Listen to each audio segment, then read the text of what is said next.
One inch.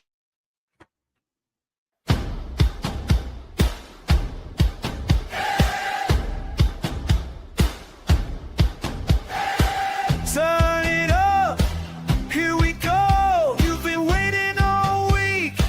Now you know the time has come. We're taking the floor. Strap in tight, we're ready for more.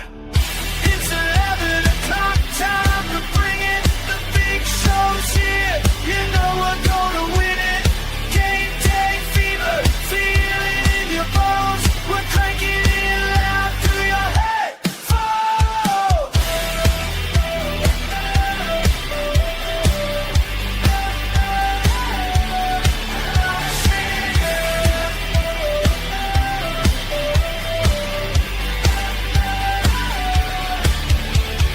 Marcus steps up, breaking it down. Josh has got the fire, wearing the crown.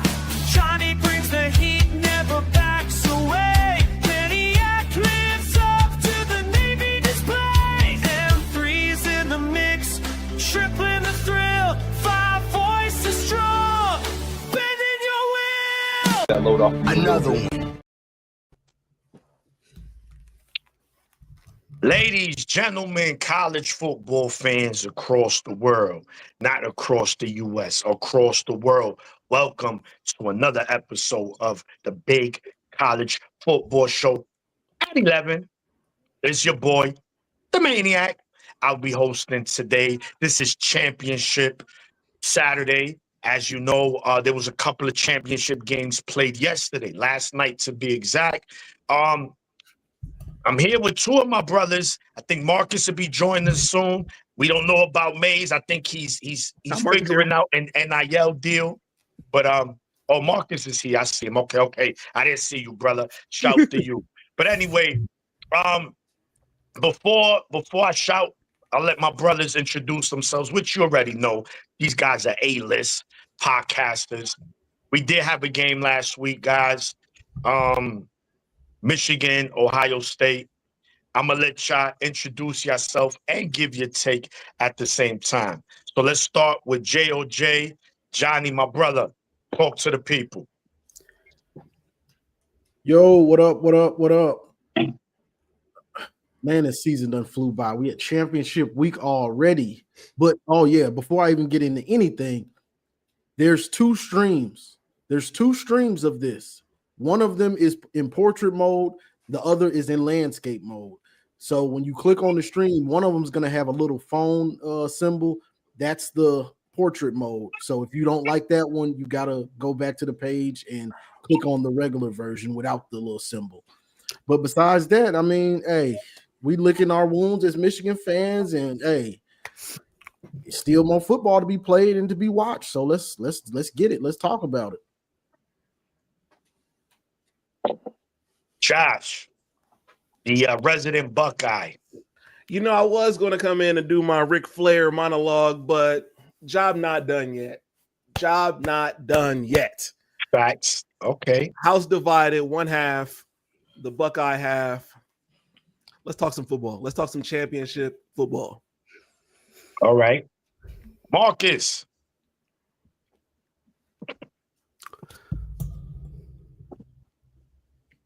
What's going on, y'all? Other half of House Divided, resident Michigan fan. You already know how it is. Tough one, tough loss, tough way to go out. It's all good. We'll get it back. We got 15 practices to improve. Got to line them up again next year. It's been a while since we've had to feel this, y'all. So, you know, I guess we'll have to reacquaint ourselves with losing the game a bit. You know, it's been a while. It's been a minute. Oh, hold on. Somebody creeped through the back door. Hey. Okay. Is that Triple M? Was good. Phone was dead. I was knocked out, bro. I'm gonna be honest with you.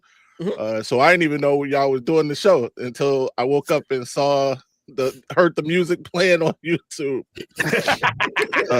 Shout out to y'all though, man. Sure. All right. I'm upset though. I want people to know I'm upset. Oh no, we're gonna get into it. We're gonna get into it, guys. We're gonna get into it. All right, guys, let's look, man. Before we talk about Championship Saturday, as we always do, we recap the game of the week from the Am I previous hosting? week. Huh? Nah, I'm not Maniac's hosting, right? All right, cool. Yeah. So We should have made you host. Yo, I We're ain't gonna- do. We ain't do no. I ain't do no. it's fine. It's fine. We got it. just- We good. Yeah, yeah. we, let's we go, good. let's go, It's let's get not. it. Listen, man. Last week, the game again. I said it in my preview show. The reason it's gonna be the game, it's the most viewed game of No, that week. And No. again, Ohio State, Michigan show that the Iron Bowl was not even close in views compared to that game. But anyway, look, man, I'm gonna let my brothers really cook.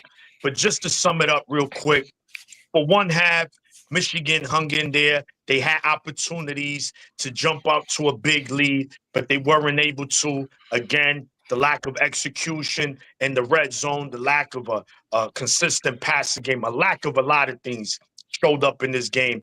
OSU is just a complete team from top to bottom, offense and defense. So you got to play nearly a flawless game to beat a team like that. And Michigan, especially the way we've been, we would needed a flawless game. But regardless, once the second half came, man, oh man, that was just bad. That, like I said, was a massacre, bro. They just went in there cartel style. Everybody get on your knees, turn around. Makata, makata, makata, makata. Everybody there laid on the floor. Ugly. The crime scene was ugly. A very ugly crime scene. OSU left in the big house. But you know what? As a Michigan fan, I can, accept that and I can admit that.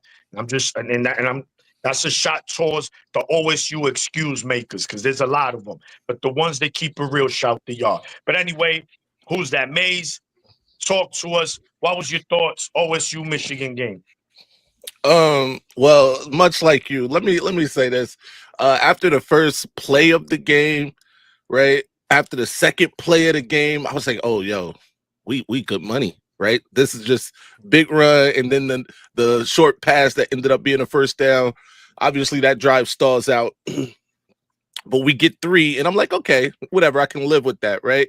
Bro, first play on defense, Zeke Berry makes a great defensive play, and I'm like, yo, good on you, Zeke. Second play on defense, interception. Julian Sands starts the game 0 for 2 with a pick, and we got the ball in Michigan territory again. I'm like, yo, so they over there sweating for sure, right? We got a 3-0 lead, the ball in our territory. I'm like, yo, we go get this touchdown, 10-0. This is what I'm thinking at the time. And we about to smack these boys again. I know at that point, Josh was like, yo, what the hell's going on here? But then for sure. we go and get the field goal, and that kind of put a damper on me. But anyway, we're up 6-0, and this is where I know we were talking about Heisman moments and stuff like that. Julian Sand doesn't necessarily have a Heisman moment, but he had a Heisman response to that 0-2 with the pick. You know what I mean? And after that point, he just looked like he was untouchable, which he kind of was, because we damn sure ain't getting no pass rush. And then he just picked us apart. But the main things for me were this: Michigan's pass rush was non-existent. The imagination on offense, non-existent. Bryce Underwood's, he never looked comfortable in this game. And that's a problem, whether it was because of the pressure that OSU was putting on him, or for other reasons, which, sometimes he did get pressure, other times he just had happy feet all game. We talked about that, right? On previous shows, on other shows, not this one, but I was just disappointed in the way that we couldn't do anything offensively. And then on defense, I was kind of, after the game, I was upset about the defense, but when I went back and reflected, the defense really hung in there for, 3 quarters, bro. 2.5. They tried to hang in there, right? But if you're on the field for 45 minutes, 40 minutes, whatever it was, yeah, it's gonna be tough, man. And then the 12-minute drive, bro. That's when a team that right there, I think, was more disrespectful than anything. If you can drive the ball for 12 minutes, and the other team is just at your whim and mercy, you just getting first downs when you want to get them. That was embarrassing. And then I think Johnny brought this up too. That man looked that referee in the windows of his soul. I'm talking about Ryan Day, and told him, "Nah, we don't want that holding call. We don't want to make it 2nd and 15 or whatever it is. They can't get 5 yards. So go ahead and hold that, put that back in your pocket."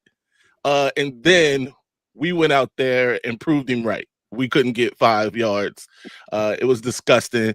It was disrespectful. They rubbed our nose in it. Then we went out there, tried to defend it. And bro, go to your locker, bro. Go hear this speech, this loser speech, because that's exactly what you were. But it was a good performance by Ohio State. Michigan looked like they had no clue what was going on for most of the game. Johnny. Oh, let's rehash this nightmare. When this game started, and we got the Jordan Marshall run, and then we got the interception also. I've watched so much sports and so much football, so much sports, that when I instantly thought in my head, okay, because sometimes that's how teams that aren't as good as the other team start. They start with a flash. They start with a big play. They start with a big turnover, and then after that, the game goes down the drain, and then you get your doors blown off, basically. And when when this was happening, the thought came in my mind, but I was like, let me see. It came in my mind. I was like, let me see. And then that's kind of what happened, honestly. We came out with a flash, with a bang. And my big takeaway was Bryce. Bryce was a disappointment in this one. I know some people don't like it. You can't talk about Bryce. You got 2 crowds. You can't talk about Bryce. You can't talk about Sharon Moore. Guess what? I don't care. I talk about everybody. I talk about that water boy if he do something stupid. I don't care. So Bryce just didn't play well. Not well enough to win. And when Jordan Marshall got hurt, you were going to have to get something from him, because Kuzdal runs well, but he's not a every down back. He can't carry the load. So you were going to need something from Bryce, and Bryce gave you nothing, basically. Even when the plays were there, his pocket presence, his mechanics, reading the field, it was all bad. He just played a horrible game. Nothing you can say can take up for that. But on Ohio State side, execution. Whether it was first down, second down, third down, fourth down, after Julian Sand threw that pick, he was just out there executing. Offensive line, executing. Defensively, executing. We don't want it. Don't take the penalty. They can't get it. Freshman running back, Bo Jackson, executing, making guys miss. So we just got our teeth kicked in, and that's kind of what it is. But the only hope we would have had was for Bryce to lift up everybody, and he's not ready to do that. Or at least he wasn't ready on Saturday. So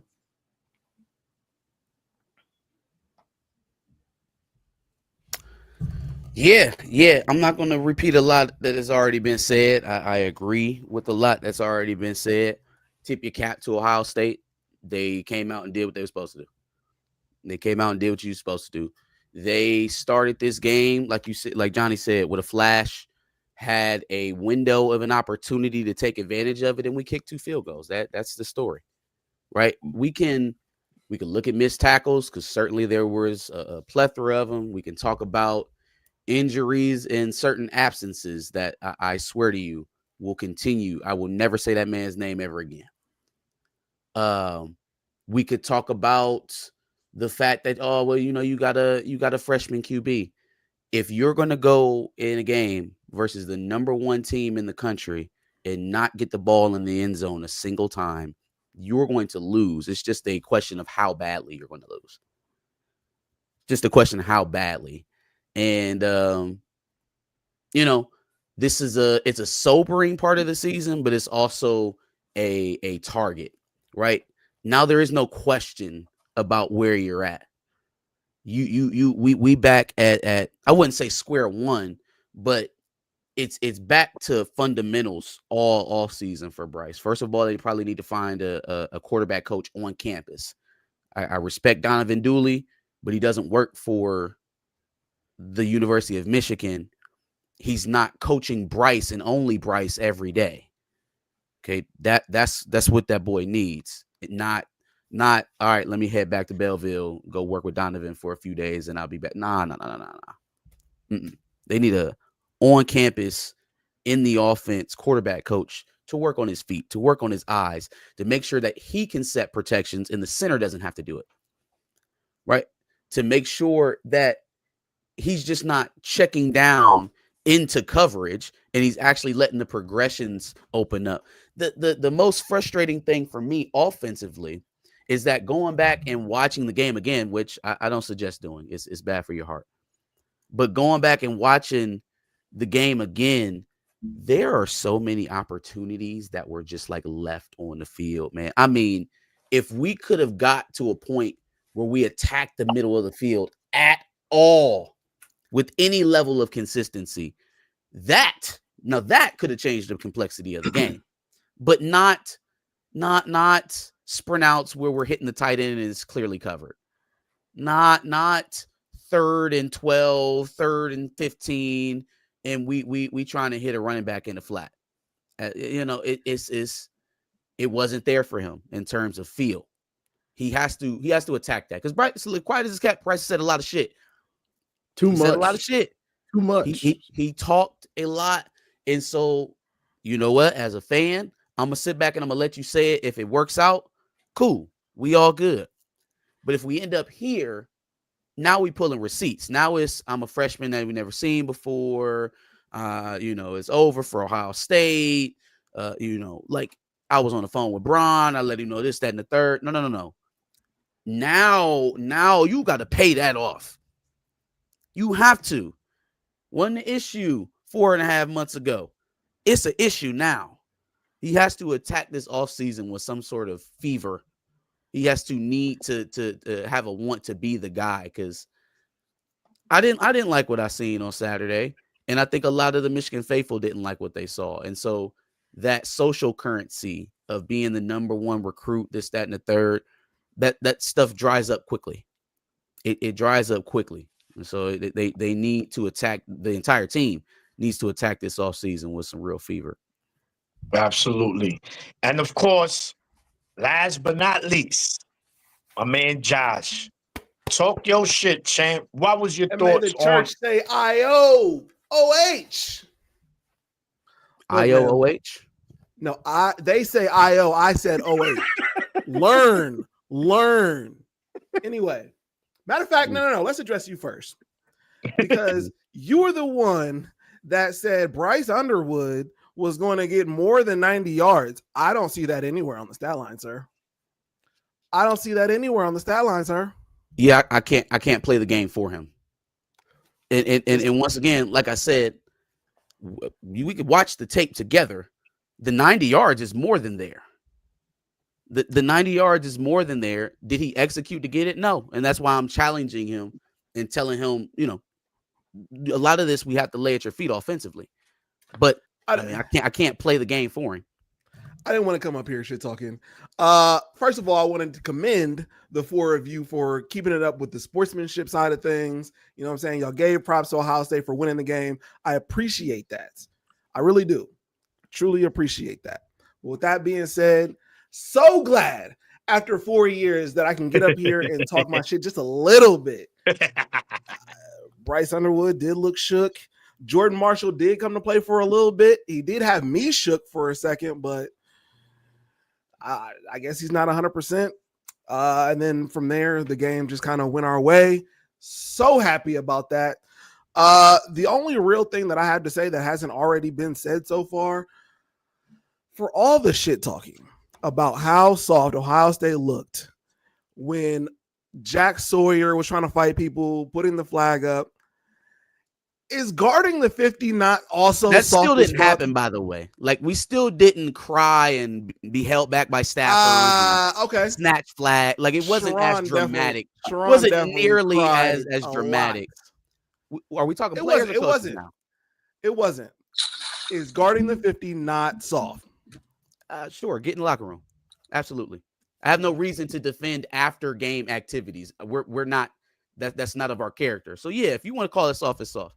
It is not our senior captain cry like literally top of his lungs. They're not gonna put a flag on our feet. It was nothing that embarrassing. But if you want to call that soft, I'll let you have it, because I think after you lose the game, you head up the tunnel. Period. And then Sharon crying all throughout the press conference. Not also okay. Great win. Shout out to the Michigan Wolverines for putting up a good game for a little while there. I won't say anymore, but shout out to the chat. I know y'all gonna get them. Job not done. Yeah. No, so there you go. That's the recap. I'll say it one more time. Shout to OSU. Shout to OSU. They got it done. But anyway, we got games playing. And today you guys got a game. But before we get to the OSU Indiana game, let's start with the first game for the day, which is the Big 12 Championship, which is a rematch of a game that occurred earlier this season. And BYU just got clotheslined in that game. It was never a game. Texas Tech is sneaky, becoming a team that's flying under the radar. Gentlemen, my question to you, can Texas Tech repeat, or does BYU have a chance in this game? And let's start with Josh. Yeah, this is an interesting one. We've already seen this play out, as you mentioned. Neutral venue. So do things change up? Right, we all know it's hard to beat a good team twice. Still a top 12 matchup. I think BYU has an opportunity to right their wrongs, even though they did get smacked by multiple scores last time. I don't know, man. We'll see. Okay. Who's that? Johnny. Yeah,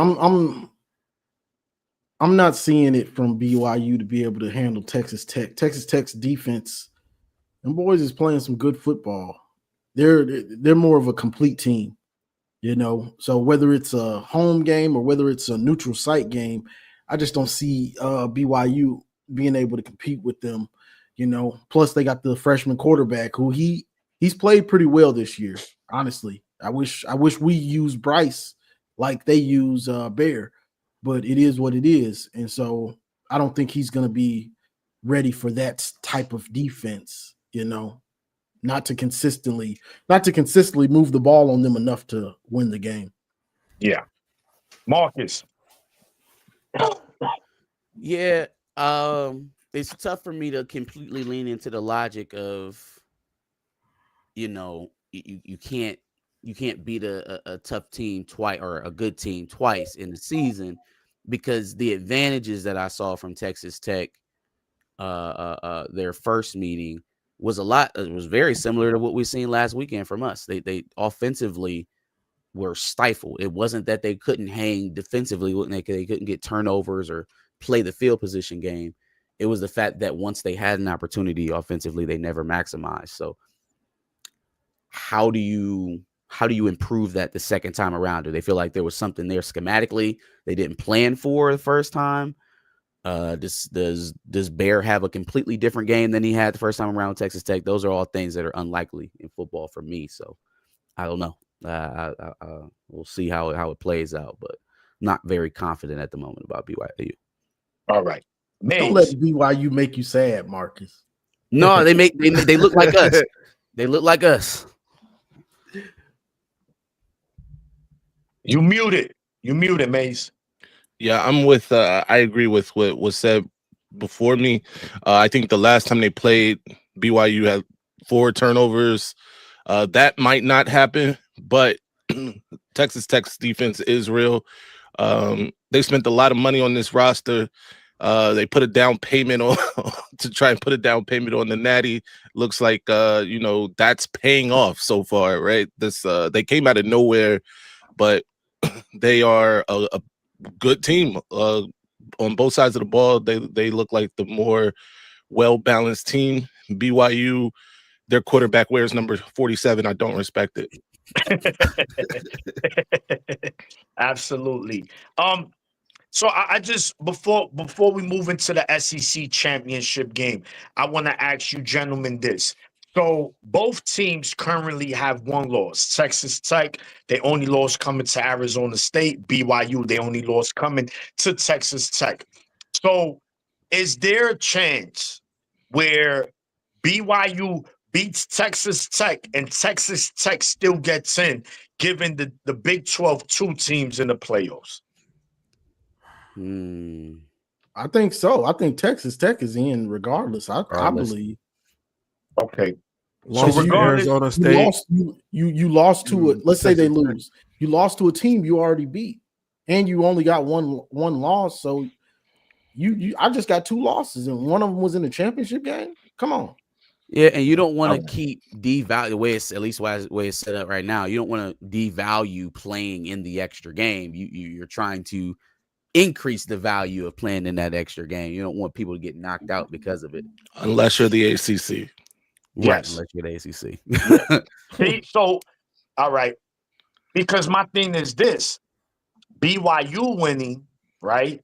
It's going to put more sweat on the Notre Dame fans, right? Because now you can't leave BYU out.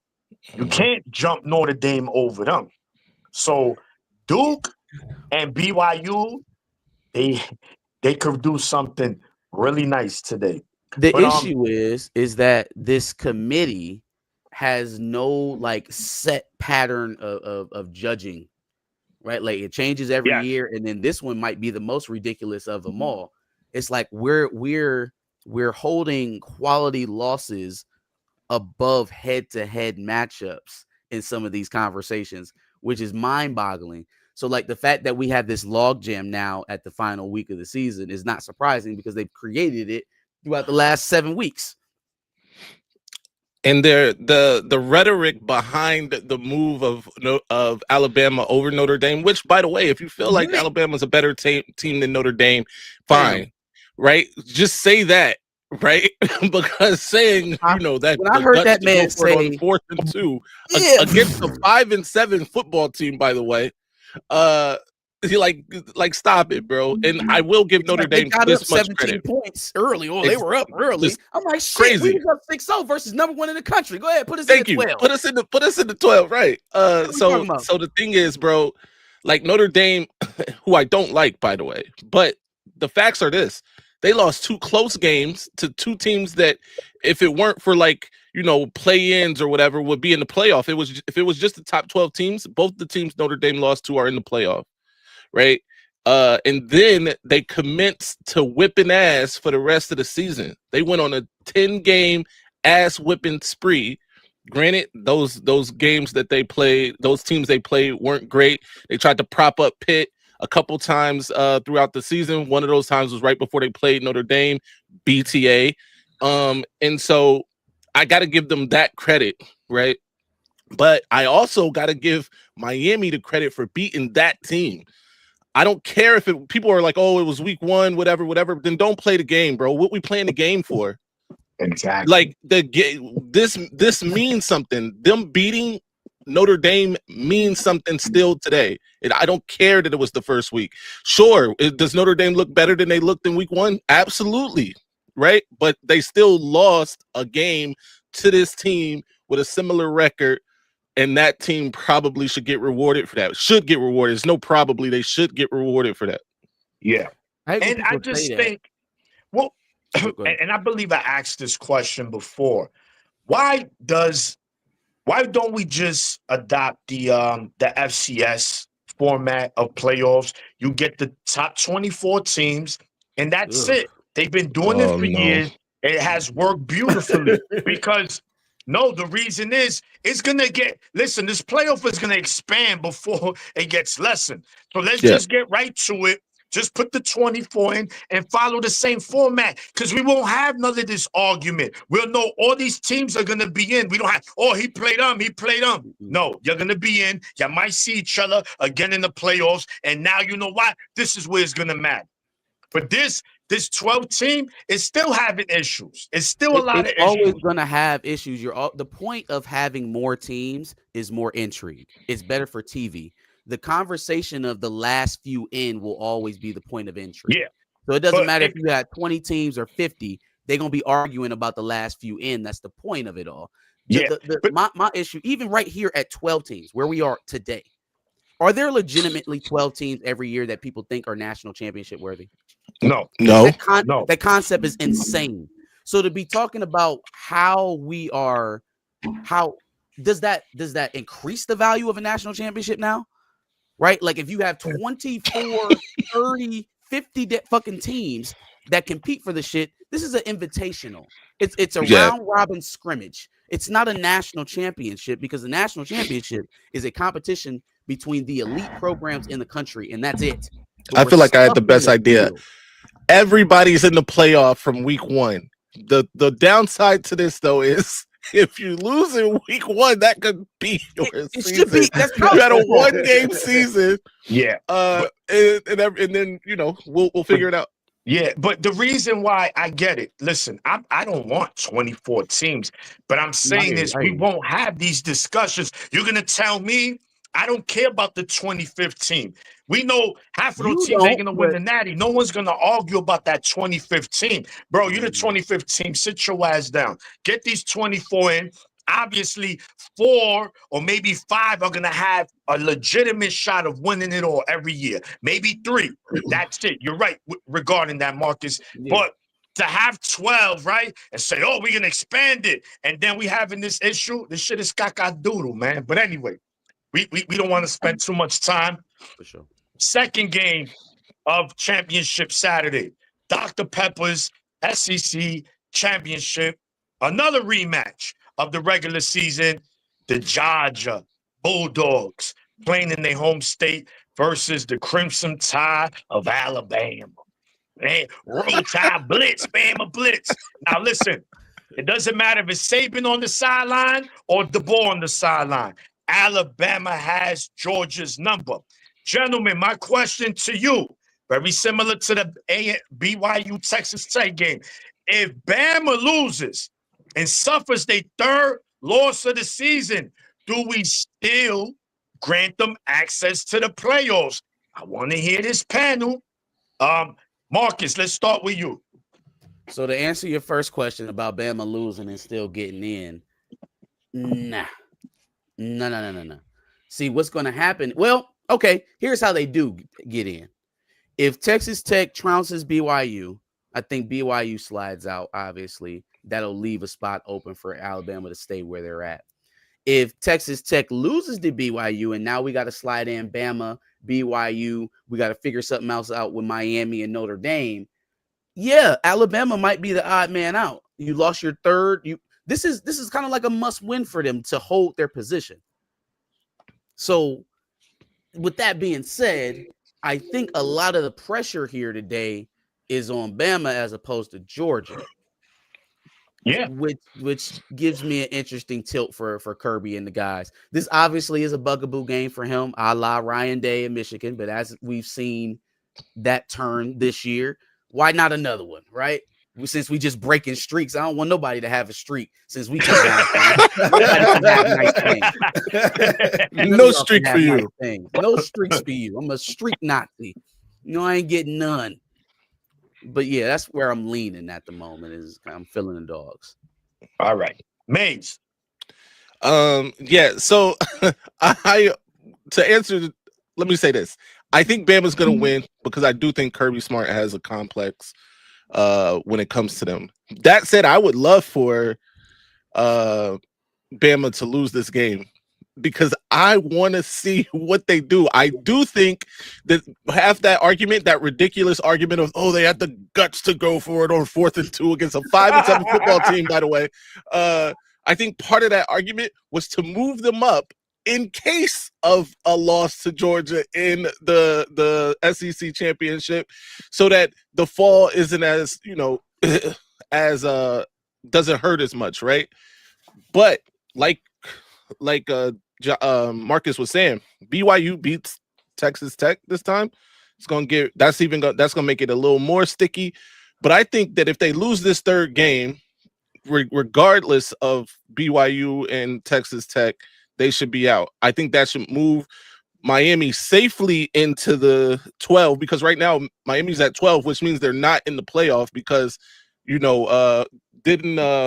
Tulane win last night? Or yeah, Tulane and James Madison both. Yeah, James Madison, like they probably getting one of them is getting in, right? So that means Miami's going to be on the outside looking in, and I think that they should move safely into they should be like 11 if Alabama loses, but I do think Bama wins this game. Okay, Josh. So to answer the playoff situation first, I do feel a way about them being 2-loss and then going into the conference championship and then being penalized for having that extra game. But it's Bama, so fuck Bama. No, they should not get a playoff spot. I hate everything about that team, so no, fuck their playoff spot.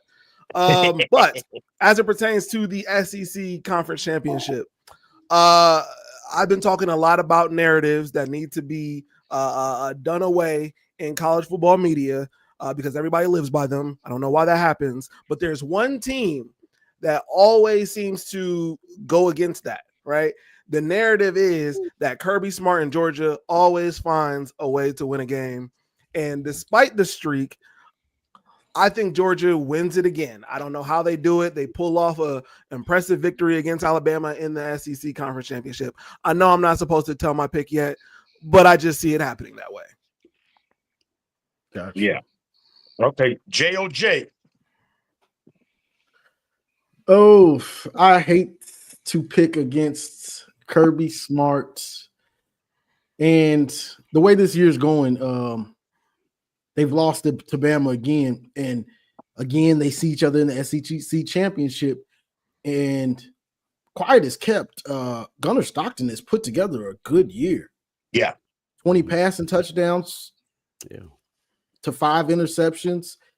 Like 400 yards on the ground, plus eight rushing TDs.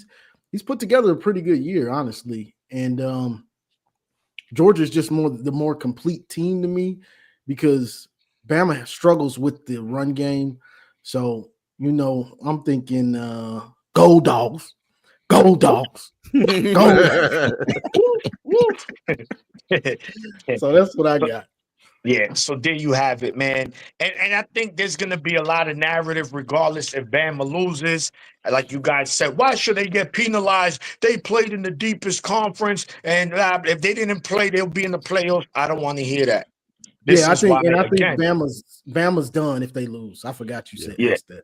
Just get the top 24 in, and whatever happens, happens. But don't lose to Florida State, you'll be all right. Yeah, and then Facts. That should be a killer. You lost to an awful team. Why should you get rewarded with this Mickey Mouse ass tournament? I agree. Hey, how does that dude still have a job, bro? Norvell. Yeah. Yeah, he speaking of, I know this is Lane Kiffin on the. Are we talking about Lane Kiffin?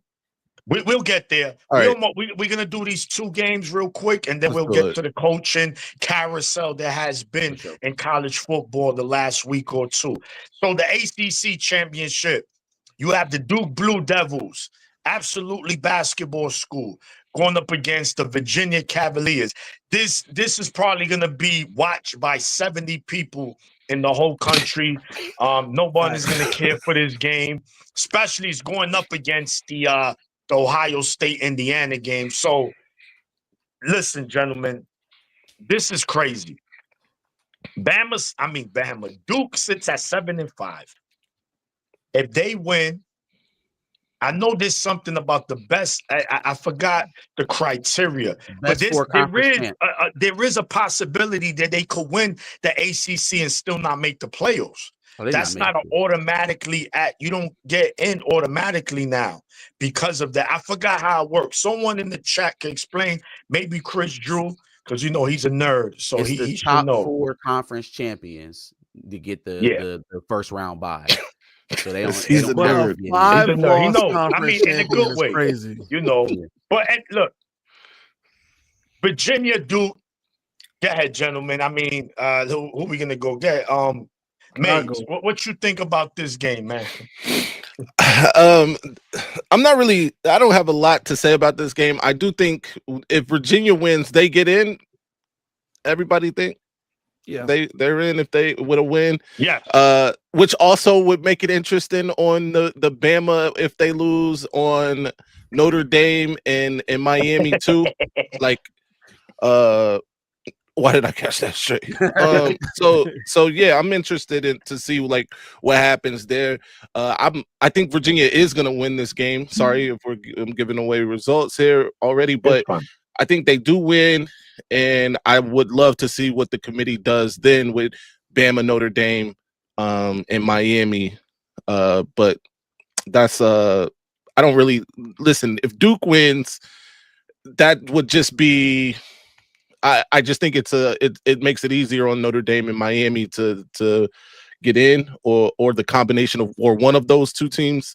It looks like Notre Dame right now, so that's not really interesting. I'm trying to see the most pressure possible on this committee. I want a Bama loss, I want a Virginia win, and I want a BYU win. That puts the most pressure possible in this committee. They got to explain themselves, and that's what I want.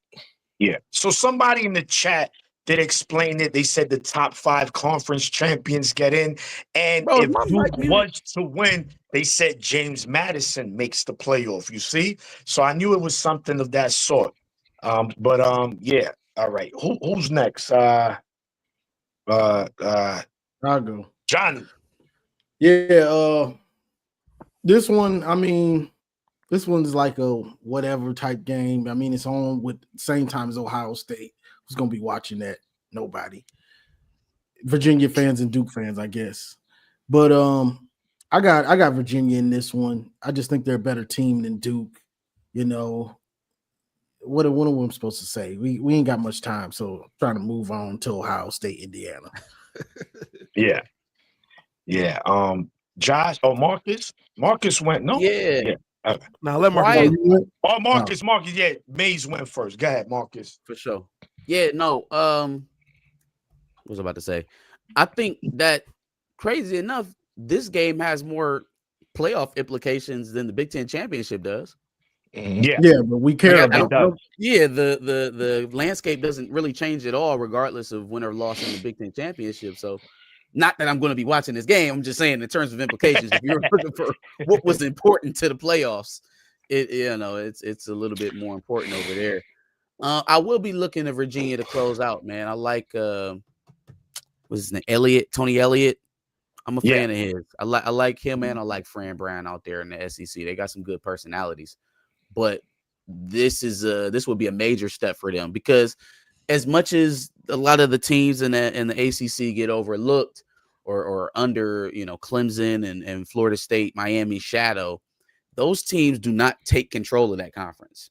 At least not anymore. Clemson used to, but as of late, everybody running amok in the Palace. So why not Virginia? Why not? I mean, Duke is 7-5, but why not Virginia? You know what I mean? Why not another program that nobody's, or Pitt? Somebody that nobody is looking at to take control of that conference. Because for sure as hell ain't running through Miami, for sure as hell ain't running through Tallahassee, sure as hell ain't running through South Carolina, Clemson, South Carolina right now. Yeah, definitely. All right. And Josh. A 5-loss conference champ is disgusting. Disgusting. Crazy. It's so crazy. They've already played. This is another rematch. Yo, is And it? Who won? Virginia won by 17. Wow. Damn. Do I need to say any more? Rematch Saturday, I guess. Okay. All right. First of all, yo, Chris, you my guy, bro. Don't worry about that. You know how I am. But anyway, so moving on to the last game of championship Saturday is number 1 versus number 2.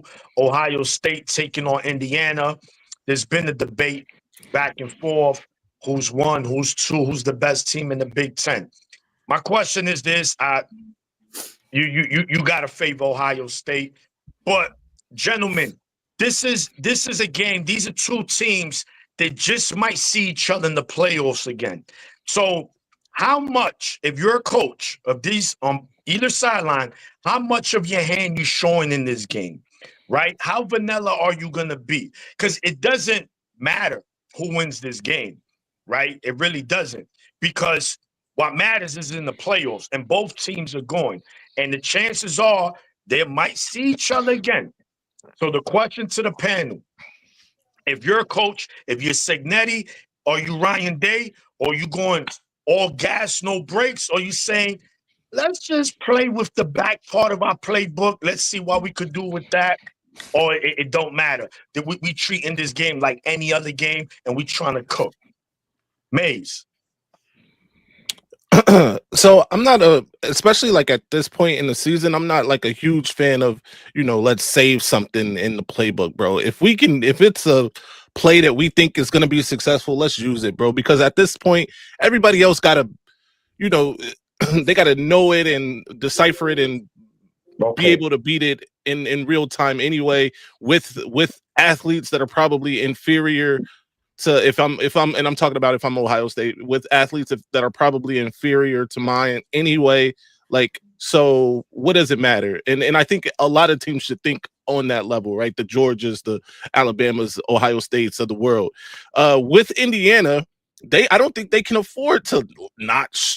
If anybody should be, not showing their hand, it probably should be Indiana, but. And that's only because they don't have the horses per se, and I'm talking about the athletes. I think they got like a 4% blue chip ratio, which is disgusting. But they are undefeated, and they have been beating the brakes off of the teams that they play, right? And that comes down to coaching. They're out coaching everybody. We saw Curt Cignetti out coach Dan Lanning, and other teams, right? So. I think that they shouldn't be holding anything back. Neither one of these teams should hold anything back. It's a Big Ten championship. It means something. Go for it. And by the way, just because this collision, right, since the Oregon game, people have been pointing to these 2 teams and this inevitable matchup, basically, in the Big Ten championship. So I want to see it play out.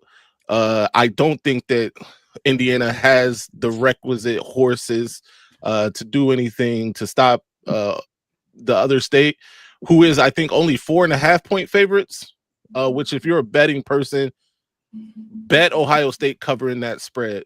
But yeah. Agree. JOJ. This one, I don't think you can afford to hold back. Same thing like Maze was saying, because you don't want to hold back and then you lose and it messes up your the vibe or the mojo of momentum. The team. Yep. Mm-hmm. Exactly, the momentum. Thank you, Marcus. You don't want to mess up that momentum. You got to put it all out there for the most part and give it your best shot. Because if you're Ohio State, you're going into the playoff, it can mess up your momentum. You never know. You want to keep winning and giving it all you got. You don't want to lose because, I kept it close to the vest. You don't want to do that. That never feels good. In Indiana, same thing. But this is the thing. this Big Ten championship means something to these two teams. Mhm. OSU ain't been there since 2020. It means something to them. Indiana, they ain't been there since who knows. George 1957. Washington was a Something to them. So freshman. I don't think either one of these teams are like, we're holding something back. I think OSU wants to get back to winning the Big Ten and then getting the rest of their goals. And Indiana is saying, hey, I'm the new kid on the block. Guess what? Y'all ain't winning the Big Ten this year. Y'all gonna have to wait again. You know what I'm saying? So I think that's the big thing about that. If Indiana can't run the ball consistently, they're gonna have problems, I believe. And that's gonna be basically the ball game almost. To me. All right. Marcus. Yeah, so I'm gonna try to say something that everybody hasn't said. I think that Mendoza has gone kind of radio silent in terms of the national spotlight here over the last couple of weeks, and rightfully so. Indiana ain't been playing nobody. Their big time rivalry week game was against Purdue for a bucket, so it hasn't been much to talk about. However, he stayed consistent. He has the numbers, and now he has the high profile nationwide matchup to showcase what he can do versus probably the best defense in the country. So with that being said, beyond just the motivations of the teams, which Indiana got a good one too, because they got embarrassed the last time they lined up versus Ohio State. Early. It didn't even look competitive. So to think that the cigarette smoker itself don't got his butt right up at his team's crawl to get them ready for this game, I think would be a bit of a mistake. Anybody who's thinking that Indiana's going to roll over, I think is going to be in for a different matchup. That doesn't mean they're going to win, but I do think it's going to be a hell of a matchup this evening. Sure. Yeah. And of course, we're going to leave the Buckeye for last. Josh, what do you think your team does tonight to Indiana in the Big Ten championship? So I've given Indiana a lot of props throughout the season. I like Mendoza, Surratt, Omar Cooper, Hemby, Kalen Black.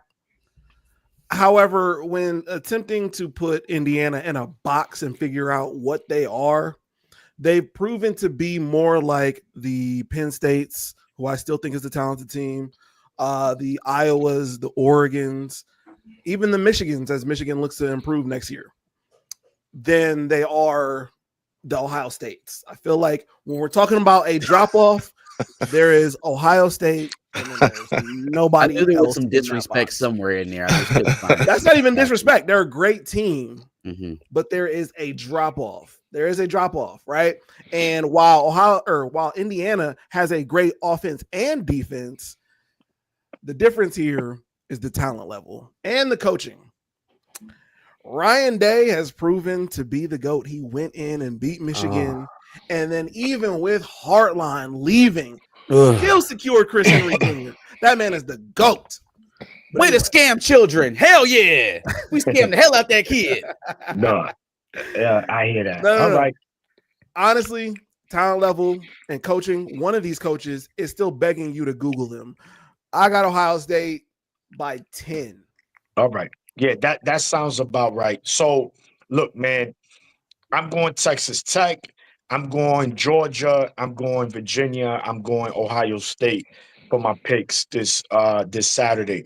Now, before we log off and get to Championship Saturday, as Mays alluded to earlier, there's been a lot of coaching changes going around. Dan Campbell is expected to be the coach at Penn State. We've seen Matt Campbell, excuse me. I said Dan. He's the coach. Dan Campbell would be a problem. He's the coach for the Lions. Is an issue. I need more coffee, man.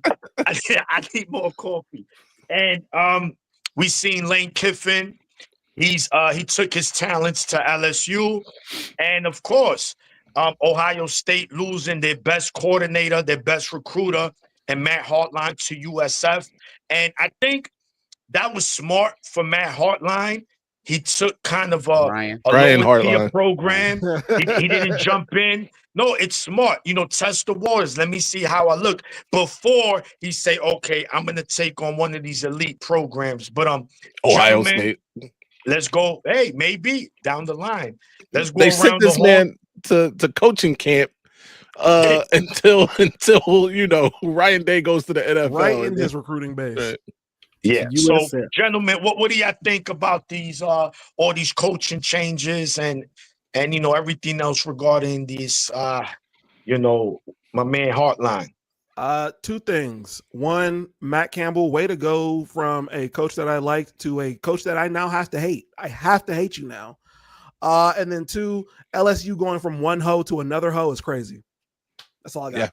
Yeah. Brian, why? Yeah, you right. I called him Matt Hartline. I'm just the name botcher today. My apologies.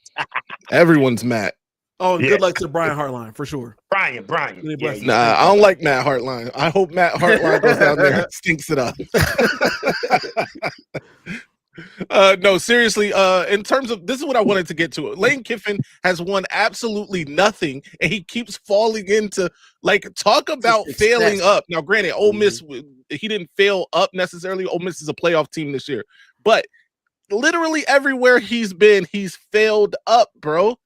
Don't talk to me. And by the way, I'm not even going to get into that because we don't need to talk about anything political. But listen, he's failed up a lot. All right. So I don't get it. In terms of Matt Campbell taking the PSU job, I mean, they had to hire somebody.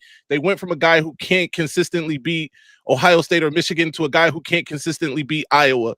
So I still expect them to win 8 or 9 games, bro. That's just who they're going to be. They're going to win 8-9 games a year. Every now and then they might break into the top, break into 10 wins. That's fine. And then in terms of Michigan State and their hire, so what, bro? Poor little bro Nim.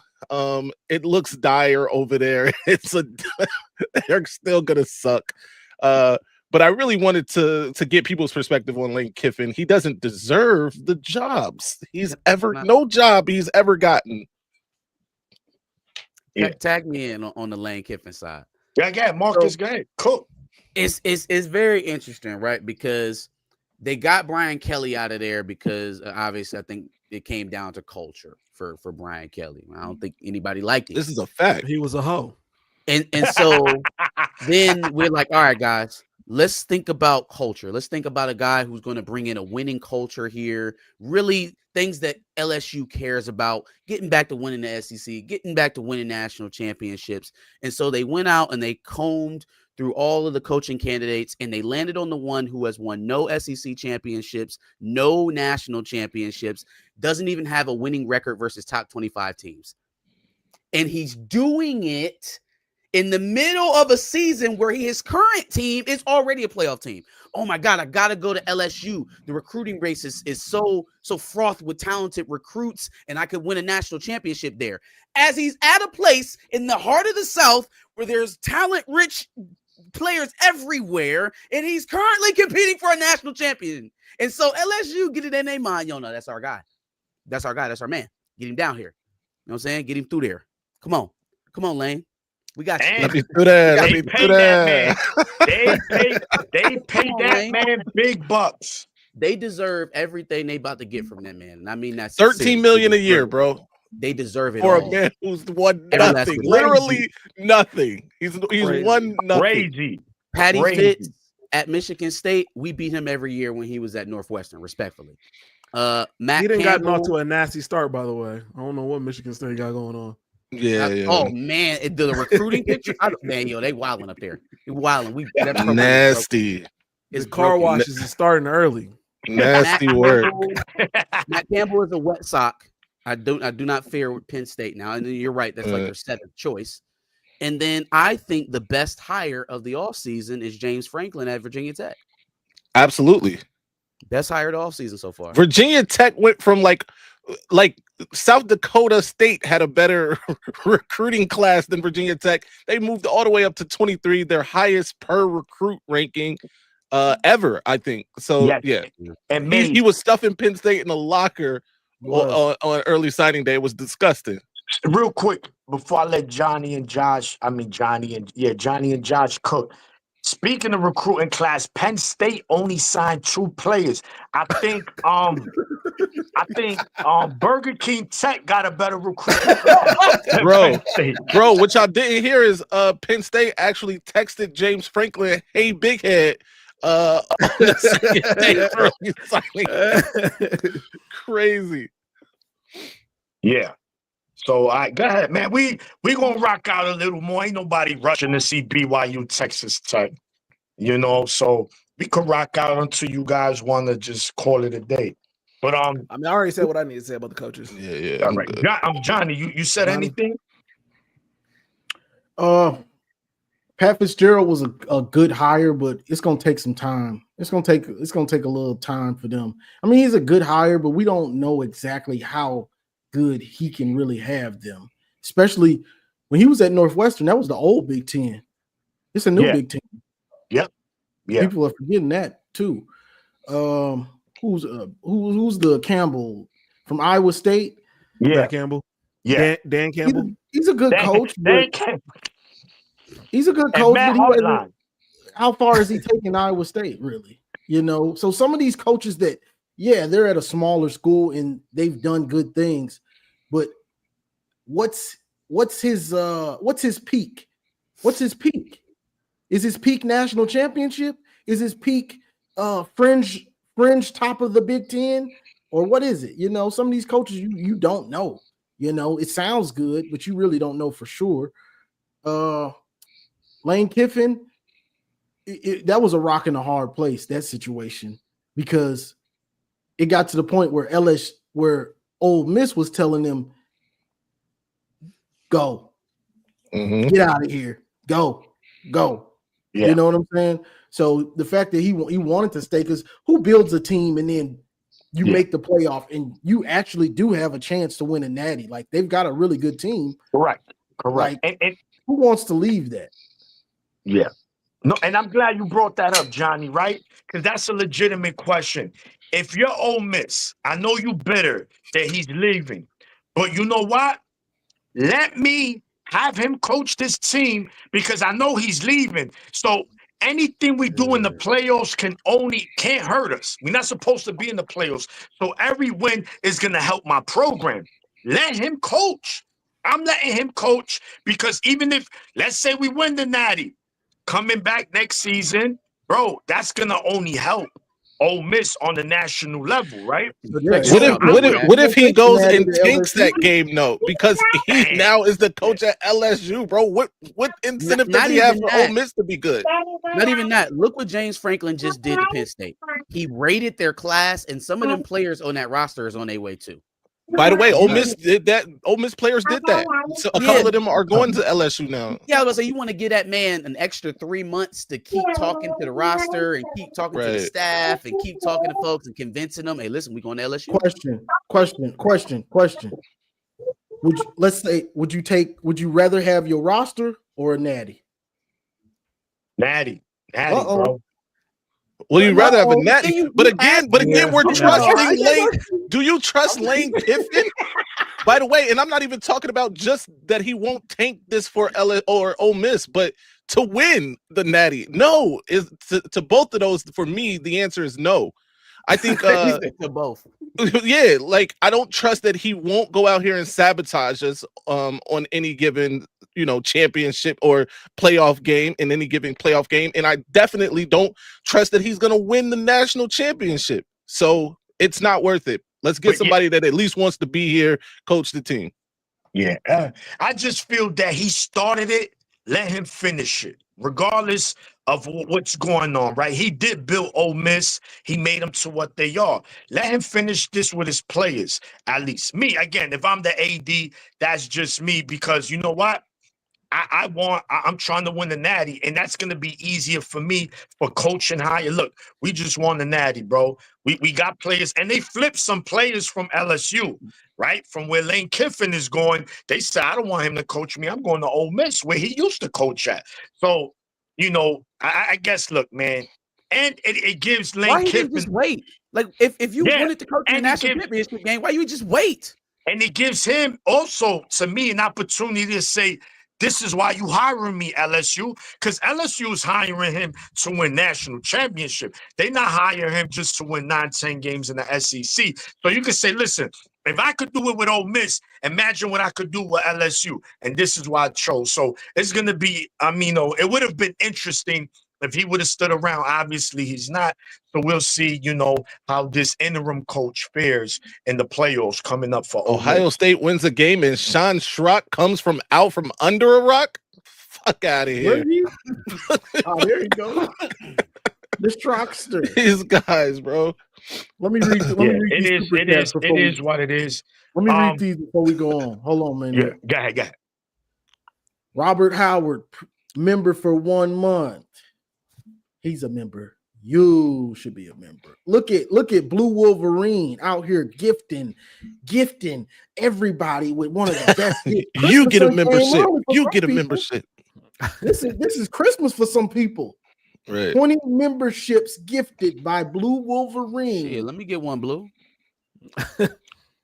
Chris Drew with the 20. Shout out to Chris Drew. He's got the Appreciate it, channel. Chris Drew. What's his new channel called? Dead Air Air. Sports. Dead Air Sports, and he's also Minister Sports on Rumble. Appreciate the 20, Chris. He said, "Great." What's show. Rumble?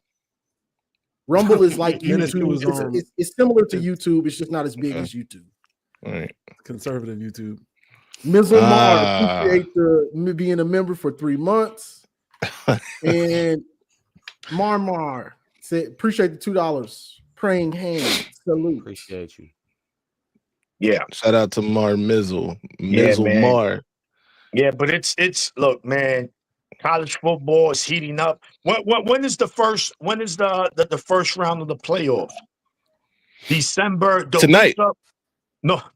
Well, Georgia, Alabama. the official, no, the official playoffs. The 31st. December 19th and 20th. Okay, so that's I'm glad they not taking a bunch of weeks, man, because I hated that last week. So that's in 2 weeks. All right. Oh, yes, Heisman favorite. This is one thing we forgot to mention about the Big Ten game. It looks like it's down to Mendoza and Julian Sayin. And first of all, phenomenal points, guys, on regarding why, should you show your hand or not. And this is why you guys are A1. Whoever has the best statistical game tonight wins the Heisman. Yes or no? Mendoza No. or Sayin? Talk to me. No. And then we'll wrap it up. I think Mendoza's out of there. What? So Enough for if it? Mendoza goes for 350, which we know is not happening, 350, 3 touchdowns, he doesn't win the Heisman against that defense? Definitely. I wins think- the Nah, The give it better to quarterback Diego does. Pavia. Fabia, So Mendoza has 32 passing touchdowns, and Julian Sayin has 30. Okay. Trash. So, no, I Both do of them. think the better quarterback in this game will get the Heisman, but that's because Sayin is going to do it because he doesn't have to play against a tough defense like this Ohio State defense. You know what I'm saying? Hey man, get Yeah, out of here, bro. You know what? What did I say the result of this game was going to be? Yeah. No, I you said Indiana by 17. yeah, I We said need you to wear 27 scarlet more often. 27-14. I think That's 27-14 OSU. I think Indiana will show the country that they belong, but not on the level of OSU. So it's going to be interesting how this game plays out. That it's just that one and obviously the SEC game. But I want to see how Texas Tech look, man. Because again, I think that's a team that's flying under the radar, a team that could creep up on you. Right now, the question becomes Southern how Ohio is crazy. It offensively. is very much so. Can Texas Tech It's not, can man. Texas Tech hang with the big boys? Can they score points against these top schools? So that's going to be interesting in the playoffs. And look, another team, right? Notre Dame is peaking. Oregon, right? Is Oregon peaking at the right time? Ever since Rumble that is Indiana- legit. Yeah, Oh yeah. I would never. Isn't that backed by Yeah. Hegseth? yeah. I think Love should win it. Yeah, I mean he's a phenomenal running back, but the lack of no championship game for them kind of kills that. But hey, we'll see how it plays out. But anyway, man, any final thoughts, gentlemen? Go Bucks.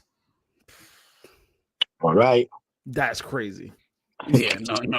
I feel the love in the room right now for sure. That's love, Josh.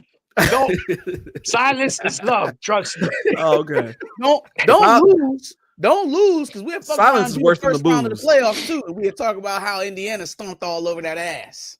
Yeah, yeah. Rumble is a commie site. What is Yeah. happening? And Is it those commie or is it Hexeth? I need to know. It's heavy on the Hexeth for sure. Heavy on the Mendo- Hexeth. I'm a pass, bro. Mendoza has inflated stats. That's interesting. I think kind of. Inflated? I think 32 passing They touchdowns. were and- Nah, looking bro. inflated against Sean Schrock said Illinois. it's pro Ohio State. I disagree. yeah, Y'all got 40 total touchdown. yeah. No, We gonna see. absolutely. We gonna see. Yeah, man. But so what are we gonna do? We're gonna do come back the week of the playoffs. We're gonna take a break. We'll take a break, and then the week of the playoffs, we might have to do one during the week because I think the playoffs start like on a Friday. Yeah. Yeah, or we could do it a week before. You know, the Saturday, the week before the playoffs, so we could get our our picks in and how we feel. So, all right, man. So here you go, man. The big college football show at 11 every Saturday, but not next Saturday. Probably in two. Southwest Real Ohio quick. is better than Northeast Ohio. Who y'all think y'all gonna play in a bowl game? The How I Met Your Mother bowl. Yeah, It'd that's be- gonna be. College Either Tennessee. They gonna get put us in Texas. SEC schools. Oh, wait a minute. Texas or Tennessee. It's gonna be or Vanderbilt. One of Or those three. Vanderbilt. Or Nah. Vanderbilt. If we play everything Vanderbilt, is I'm leaning towards Texas. These bowl Yeah, games, though. they want money. Texas and Michigan, two big brands. They're gonna bring a lot of money. So if Notre Dame gets booted out the playoff, yo, I would sign us love to up. play Notre Dame in a bowl Yeah. game. yeah. I Oh, would man. love to Imagine get my that hands to on Notre deal Dame in a with bowl Notre game. Dame bot. Notre Dame bot. Right. Oh my goodness. sign us Yeah, up. man. They ain't That would making the be playoffs. crazy. Get out of Man. here. But anyway, shout to everybody who tuned in. Shout to the OSU fans, Michigan fans, whatever fan you are. We'll let you know we should be back in 2 weeks to break down the playoff games and who we picking to win it all. So till then, stay angry, my friends. In the words of Maze Madman. I'm upset. Go Bucks. All right, go Blues.